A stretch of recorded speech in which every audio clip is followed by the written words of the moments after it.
Assalamu alaikum, Dr Zakir Naik. Wa alaikum assalam. Je suis Shewara de l'Ouzbékistan. J'ai 18 ans, je suis musulmane. Dans le passé, je priais 5 fois par jour et j'ai fait une dua pour devenir la servante la plus aimée d'Allah. Mais j'ai commis un péché. Plusieurs fois, j'ai demandé pardon à Allah. Trop de fois. Je sentais qu'il me pardonnait à chaque fois. J'ai promis à Allah que je ne recommencerai plus ce péché. Mais après un mois, je l'ai refait et j'ai encore demandé pardon. Mais je pense qu'Allah ne m'a pas pardonné cette fois. Je ne peux pas éviter ce péché. Je ne sais pas pourquoi. Mais je veux vraiment me rapprocher d'Allah, être sa servante aimée. Combien de fois peut-on éviter un péché? Et que dois-je faire pour qu'Allah me pardonne? La question est posée par une personne qui a commis un péché, a demandé pardon et pense qu'Allah lui a pardonné. Puis elle a promis à Allah de ne plus le refaire, mais elle a recommencé. Quelle est la solution? Concernant le pardon, il y a 5 critères nécessaires pour le pardon, pour l'istighfar. Pour obtenir le pardon, il y a 5 critères. Premièrement, il faut reconnaître que le péché est mal. Reconnaître qu'il est mal. Deuxièmement, arrêter immédiatement. Troisièmement, s'engager auprès d'Allah subhanahu wa ta'ala à ne plus le refaire. Quatrièmement, se repentir auprès d'Allah. Et cinquièmement, si on peut réparer le tort, le réparer. Par exemple, si vous avez volé quelque chose, rendez-le. Certaines choses ne peuvent pas être réparées, ce n'est pas grave. Dans ce cas, il faut suivre seulement les 4 premiers critères. Premièrement, reconnaître que c'est mal. Deuxièmement, arrêter. Troisièmement, ne plus le refaire. Quatrièmement, se repentir auprès d'Allah subhanahu wa ta'ala. Demandez pardon et Inch'Allah, il vous pardonnera. Quel que soit le péché, Allah dit clairement dans le Coran que, quel que soit le nombre de fois que vous péchez et demandez pardon, Allah vous pardonnera. Divers hadiths sahih du prophète Muhammad sallallahu alayhi wa sallam indiquent que le prophète a dit que si vous péchez toute la nuit et que le matin vous demandez pardon, Allah vous pardonne. Si vous péchez toute la journée, demandez pardon le soir et Allah vous pardonne. Donc pour le repentir, reconnaissez que c'est mal. Arrêtez, engagez-vous envers Allah à ne pas le refaire. Repentez-vous auprès d'Allah et si possible, réparez le tort. Maintenant, si vous péchez, demandez pardon. Allah vous pardonne. Si vous recommencez, que faire? Je pense que vous devriez ressentir du remords. Vous devriez ressentir que c'est mal. Ne prenez pas votre péché à la légère. Ne prenez pas votre péché à la légère. Demandez l'aide d'Allah. Il vous aidera. Si vous péchez 10 fois, demandez pardon 10 fois.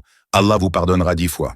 Si vous péchez 100 fois, demandez pardon 100 fois. Allah vous pardonnera 100 fois. Si vous péchez 1000 fois, Allah vous pardonnera 1000 fois. Il n'y a pas de limite. Mais vous ne pouvez pas planifier de péché en vous disant que vous demanderez pardon et qu'Allah vous pardonnera.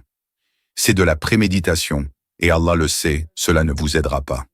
Mais sincèrement, si vous faites quelque chose et que vous en êtes dépendant, sincèrement demandez pardon. Dites sincèrement à Allah que vous ne le referez plus. Peut-être, comme vous l'avez dit, après un mois, vous ne péchez pas. Puis après un mois, vous péchez, repentez-vous de nouveau, suivez tous les critères, ressentez un véritable regret.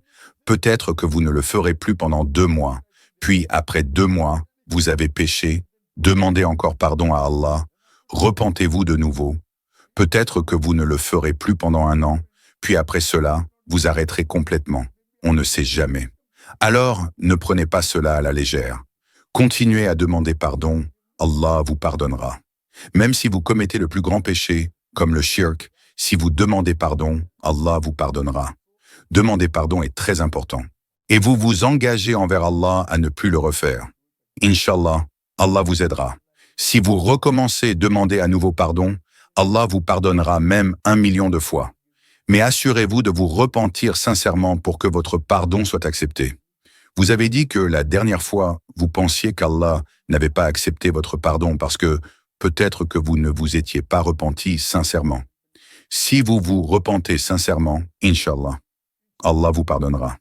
Peu importe combien de fois vous péchez. Et priez Allah pour ne plus le refaire.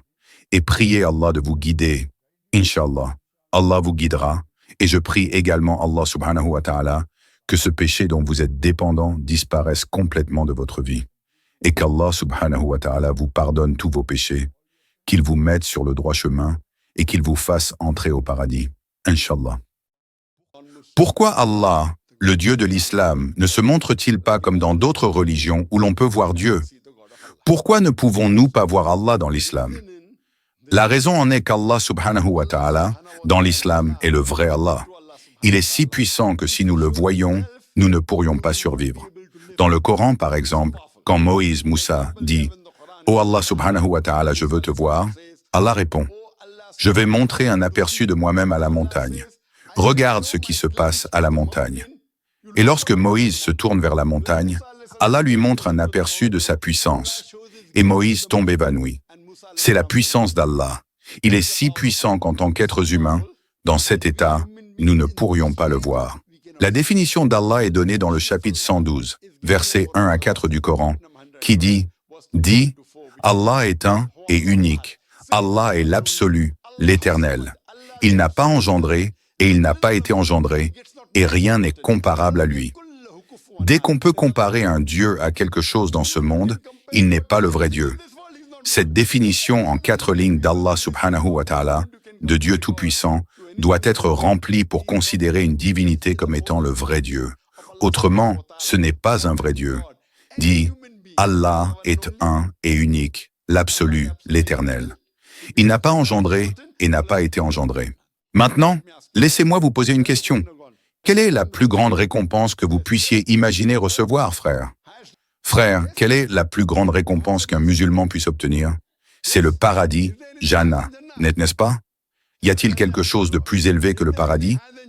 Oui, quelqu'un a dit oui. Y a-t-il quelque chose de plus élevé que le paradis? Dites-le moi. Oui, c'est voir Allah. Le plus grand honneur est de voir le visage d'Allah, de contempler Allah. En tant qu'êtres humains, dans cette vie, nous ne pouvons pas voir Allah sous cette forme. Mais lorsque nous serons au paradis, chaque personne n'aura pas le privilège de voir Allah.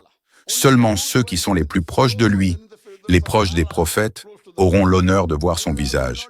Et ce n'est pas tout le temps. Ce sera un honneur rare que nous espérerons, que nous désirerons ardemment. Ainsi, la plus grande récompense pour tout musulman ou tout être humain est de pouvoir voir le visage d'Allah. Le paradis est une récompense élevée, mais ce n'est pas la plus haute. La plus haute, c'est de contempler Allah. Mais elle doit suivre les enseignements du Coran. Et si elle atteint le plus haut niveau du paradis, elle pourra contempler le visage d'Allah. Pas tout le monde ne le verra. Seulement ceux qui auront obtenu la plus grande récompense dans l'au-delà. Alhamdulillah.